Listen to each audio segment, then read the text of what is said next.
A home is supposed to be a safe asset. But what happens when the most basic thing that makes a home livable starts to disappear?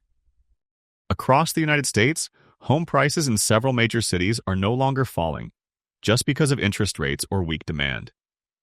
They are being pressured by something far more fundamental. In these markets, houses can look brand new, neighborhoods can appear desirable, and listings can stay glossy. Yet the long-term value is quietly eroding from the inside up. Because when water becomes uncertain, property stops being an investment and starts becoming a liability. So which major U.S. cities are moving closer to that breaking point right now while buyers and sellers continue to act as if nothing is wrong? For most of the past decade, the American housing market operated under a single assumption. If prices stalled, growth would return. Low rates, population inflows, and investor demand created a safety net beneath nearly every major metro. That assumption no longer holds. Interest rates have reset higher and stayed there. Monthly payments remain elevated even as listing prices soften, pushing many buyers to the sidelines.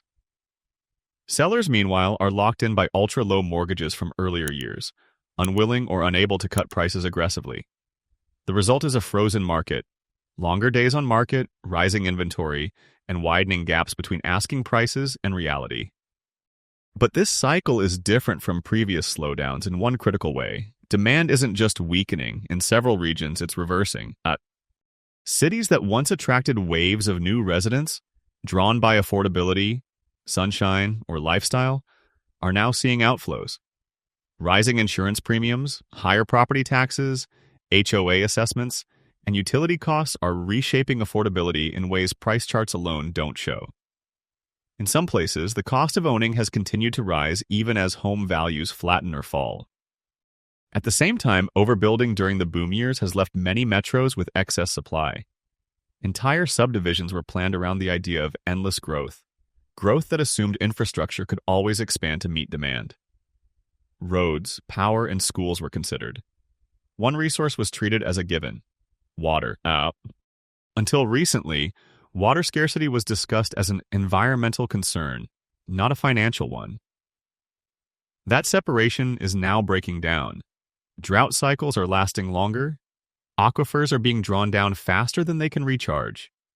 Rivers that support tens of millions of people are delivering less water year after year. And local governments are beginning to respond, not with warnings, but with restrictions. In some regions, new development is being slowed or halted outright due to insufficient long-term water supply. In others, utilities are spending billions simply to maintain current service levels. Those costs do not disappear. They show up in water bills, taxes, and fees, and eventually in property values. This is why the current adjustment matters. These markets aren't just correcting from excess pricing. They are colliding with physical limits that money cannot easily fix. If you want to understand how this plays out city by city and what it means for homeowners, buyers, and investors, make sure to like the video, subscribe to the channel, and turn on notifications. The 7 case studies ahead show what happens when growth outpaces the most basic resource that makes a home livable. 7. Atlanta. For years, Atlanta sold itself as a safe alternative to the overheated coastal markets. Homes were cheaper, land felt abundant, and population growth seemed endless. Builders responded aggressively, expanding outward and upward as if the metro's growth had no natural limits. But Atlanta has always had one structural weakness that rarely appears in real estate listings: water. Unlike many major U.S. cities, Atlanta does not sit atop a massive aquifer, nor does it border a large, naturally replenishing river system. The metro area depends heavily on surface water, primarily Lake Lanier and the Chattahoochee River. On paper, that has been enough. In reality, it has left the region far more exposed than most buyers realize. The warning signs were already visible years ago. During the 2007 drought, Atlanta came within roughly 90 days of running out of water entirely. That moment triggered public panic, but it did not fundamentally slow development. Instead, growth resumed as if the near miss had been an anomaly rather than a preview. Today, the risks are stacking up. Lake Lanier, despite its reputation, is one of the smallest primary reservoirs supporting a metro area of Atlanta's size. Sediment buildup is gradually reducing its effective storage capacity, even as the population has climbed past 6 million residents. At the same time, Atlanta remains locked in ongoing legal battles with Florida and Alabama over shared water rights, a conflict that could one day result in court-ordered reductions with little warning. Water demand projections only deepen the concern. Regional estimates suggest consumption could rise dramatically over the coming decades, while supply flexibility remains limited. In a housing market already facing longer selling times and affordability pressure, water insecurity becomes a hidden multiplier of risk. So what happens to home values in a city where growth depends on a reservoir that can't grow, and legal rulings can change access overnight? 6. San Antonio. San Antonio's housing market has long been framed as resilient. Prices were once modest, demand stayed steady, and Texas continued to attract residents fleeing higher-cost states. From the outside, it looked like a market built on stability rather than speculation. But beneath that surface lies a dangerous concentration risk. San Antonio is one of the largest cities in the world that depends almost entirely on a single underground water source, the Edwards Aquifer. This aquifer is vast, but it is also fragile. Its water levels rise and fall rapidly with rainfall, meaning extended dry periods can drain supply far faster than most urban systems can adapt. For years, the city has lived under some form of water restriction. Lawn watering limits, usage caps, and conservation mandates have become routine rather than exceptional. These measures signal stress, not resilience. And as drought conditions across Texas have intensified, pressure on the aquifer has only increased. In response, regional authorities invested billions of dollars in a massive pipeline designed to reduce dependence on the Edwards Aquifer by importing water from another basin more than 140 miles away. While politically promoted as a long-term solution, critics argue it merely postpones the core problem. Infrastructure of this scale does not lower costs. It locks them in. Those costs eventually flow downstream. Water bills rise, municipal budgets tighten, taxes and fees increase to service debt. For homeowners, this becomes a silent affordability squeeze, arriving even if purchase prices appear stable. At the same time, Texas continues to grow rapidly. State projections show population climbing sharply over the next several decades, while available water supplies shrink. That imbalance creates a structural ceiling on housing growth.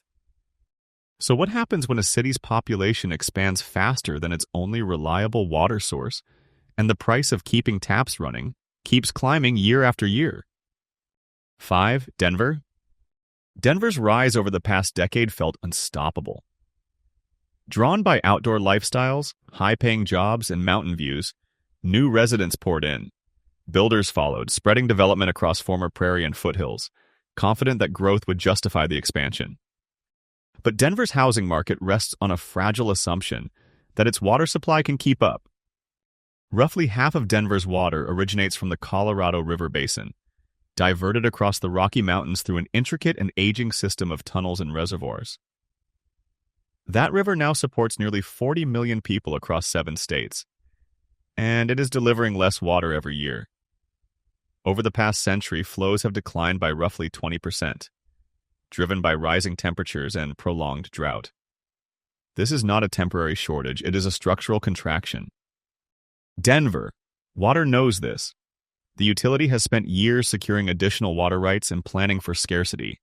But rights do not create water. They only determine who absorbs the shortage when supplies fall.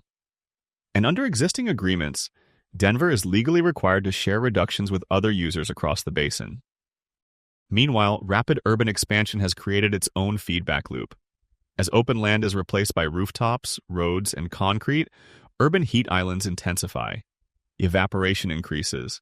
Outdoor water demand rises. The system becomes more stressed precisely because growth accelerated. Scientific research now places the Southwest in the most severe mega-drought in at least 200 years. Against that backdrop, Denver's long-term affordability equation changes. Water restrictions, higher utility costs, and limits on future development all feed back into housing demand and pricing. Homes may still sell. Listings may still look attractive. But buyers are increasingly paying for a lifestyle tied to a river system that is shrinking year after year. Ciao. So what happens to property values when a city's growth story is anchored to a water source that can no longer support it at scale? 4. Salt Lake City. At first glance, Salt Lake City appears insulated from the water crises gripping the Southwest. Snow-capped mountains surround the valley. Winter storms still arrive. And compared to desert metros, the region has long been perceived as water secure. That perception is now collapsing. Over the past several decades, the Great Salt Lake has lost roughly 2/3 of its surface area. Satellite imagery shows the shoreline retreating at an accelerating pace, exposing vast stretches of dry lake bed that were never meant to see the open air. This is not a cosmetic problem. It is a public health and housing risk. The sediments left behind are laced with arsenic, mercury, and other heavy metals accumulated over centuries. As water levels drop, those toxins dry into fine dust. Strong winds can lift that dust and push it directly into the Salt Lake Valley, where millions live and work. Local scientists warn that the scale of exposure could rival, if not exceed, past environmental disasters elsewhere in the West. This changes the housing equation entirely. When water shortages lead to restrictions, prices can adjust. But when water loss threatens air quality and basic habitability, demand does not gradually soften, it disappears. Insurance becomes more complex, healthcare costs rise. Families begin to leave. At the same time, development has not slowed meaningfully. Suburbs continue expanding, housing inventory grows. Yet the lake that stabilizes the regional ecosystem continues shrinking. Studies now suggest that without aggressive conservation and inflow restoration, the Great Salt Lake could approach functional collapse within years, not decades. In that scenario, home values are not competing against higher interest rates or weaker job growth. They are competing against the question of whether daily life remains safe.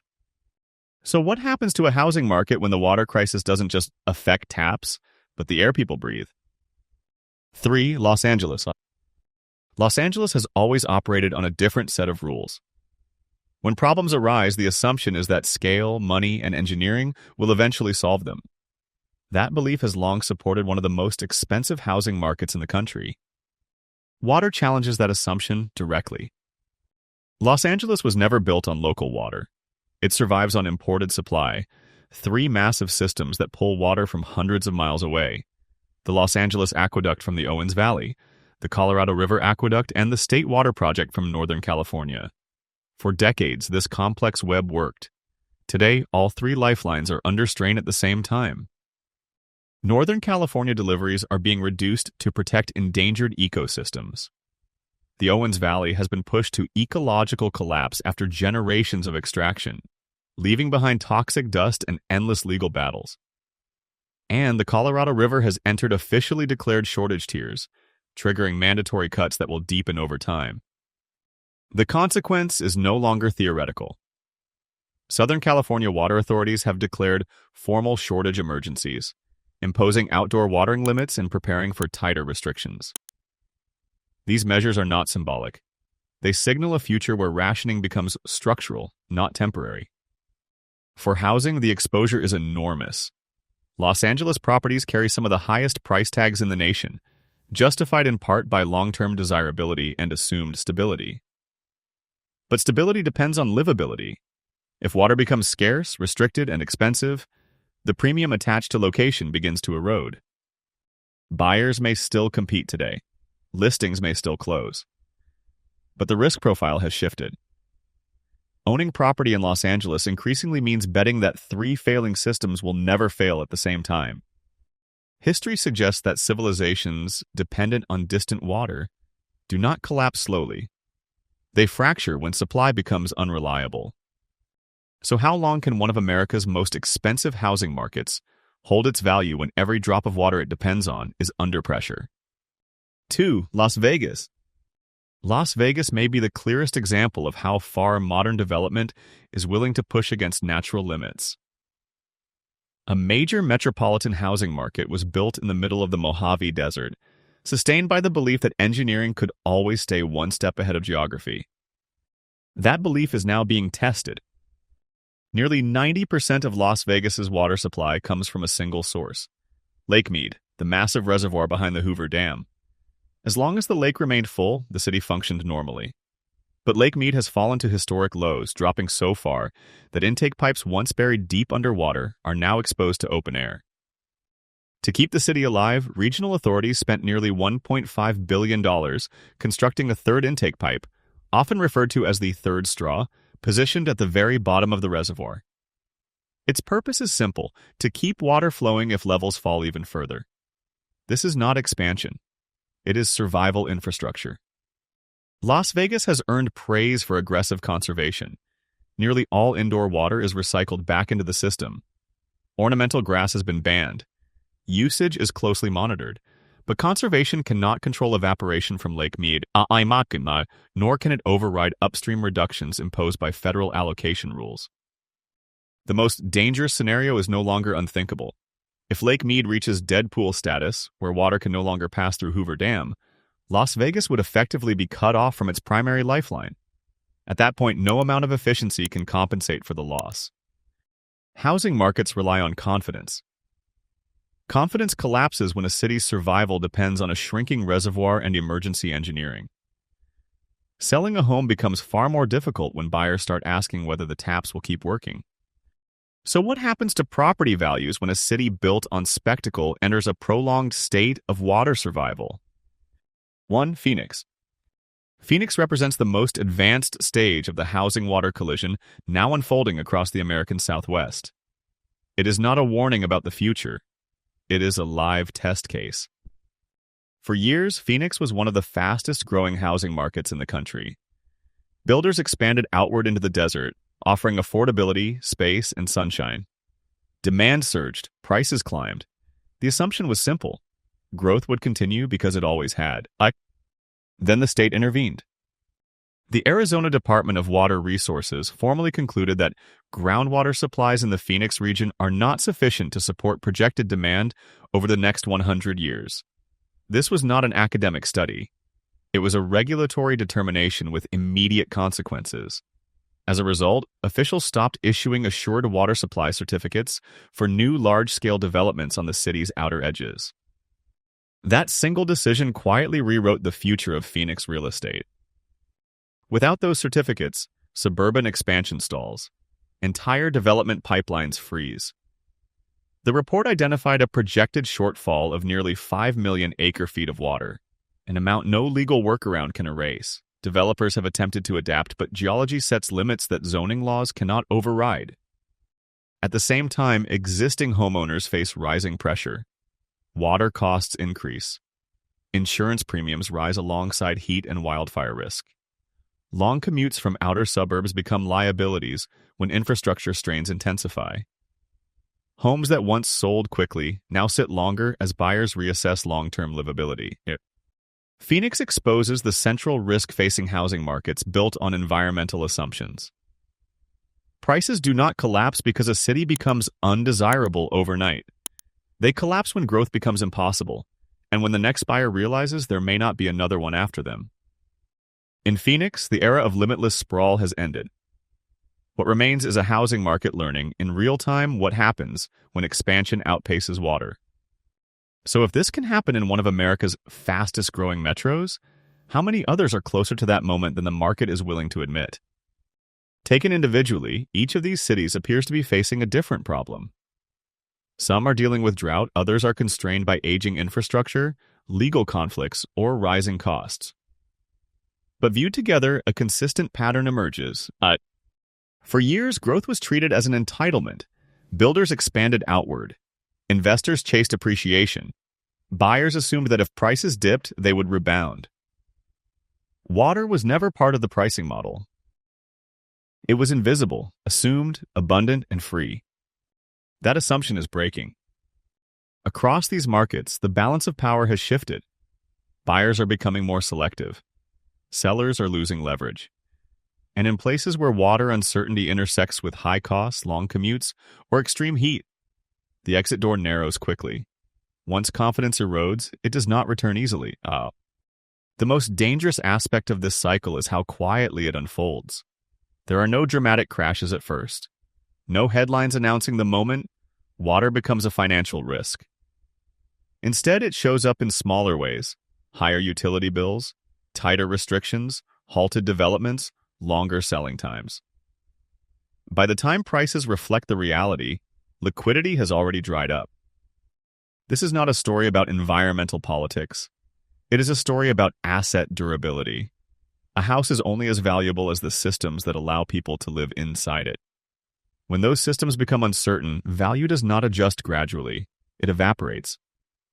So the real question is not whether these 7 markets will change. They already are. The question is whether homeowners and buyers will recognize the shift before it is fully priced in. If you live in one of these cities, or are considering buying there, now is the time to look beyond finishes and floor plans. Pay attention to the fundamentals that never appear in listings. If this analysis helped you see the housing market differently, make sure to like the video, subscribe to the channel, and turn on notifications for future investigations. And leave a comment below. Which city do you think will hit the wall first? Because when the water stops flowing, the market does not negotiate. It disappears.